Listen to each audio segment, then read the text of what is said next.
एक दिन पीपा जी और सीता सहचरी जी चीदर चिदरानी जी के दर्शन करने के लिए गए।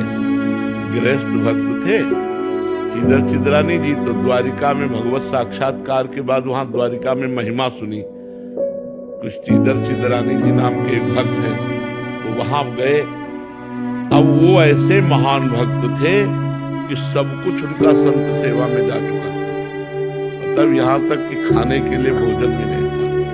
वो भगवत आश्रित निरंतर नाम जप, और एक वस्त्र चीदर जी के शरीर में फटा पुराना धोते और एक नया वस्त्र चिदरानी जी के शरीर में। चीदर जी ने देखा पीपा जी और सीता सहचरी आई, बहुत ही एकदम विकल हो गए कि इतने बड़े महान संत हमारे पास आए। मिले को आनंद से बैठे। चीदर जी घर गए अंदर और चिदरानी जी से कहा आज संत विमुख जाए, क्योंकि हमारे पास कुछ है नहीं, बाजार में कोई उधार देता नहीं, कुछ नहीं है जिसको हम बेच सके, क्या करें। तो चिदरानी जी ने कहा आप शोक मत करो, ये हमारा नया वस्त्र है, कुछ बिकी जाएगा टका 2 टका का, तो इससे चावल और दाल खरीद लाना, जो भी मिले भोग तो लगा देंगे।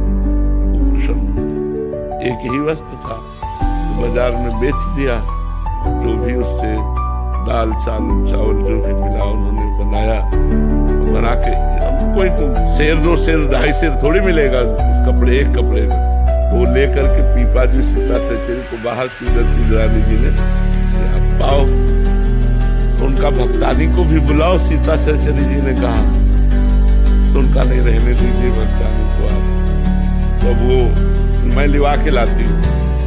अंदर गई तो आंखों में आंसू और मुख में भगवान नाम, और रसोई में बैठे हो भगवान का चिंतन करें कि भगवान आप बड़े कृपाल हैं। ऐसी स्थिति में भगवान की कृपा वो देख रहे। सीता सहचरी जी गई और उनका भक्त रानी, तो आप तो निर्वस्त्र हैं। उन्होंने आंख उठाई और कहा हमने सुना था कि आपने द्वारिकाधीश का दर्शन किया है, तो हमारी आकांक्षा थी कि जब आप मिलोगी तो भगवान की रूप माधुरी का वर्णन करोगी। क्या इस नाशवान शरीर के विषय में प्रश्न किया, नंगा ही पैदा होगा, अगर नंगा ही मर जाए तो क्या फर्क पड़ता है। समझ गई घर की स्थिति देख करके कि ये वस्त्र बेच करके पीपा जी के पास गए और बोले कि हमें लग रहा था कि हम महान भक्त हैं, राजपाट छोड़ करके टाट पट्टी लगाकर भगवान का भजन करते हैं, लेकिन आज हमारा वो भी अभिमान दूर हो गया, क्योंकि हमसे महान भक्त निकले जिन्होंने हमारे स्वागत के लिए अपने तन का वस्त्र बेच दिया।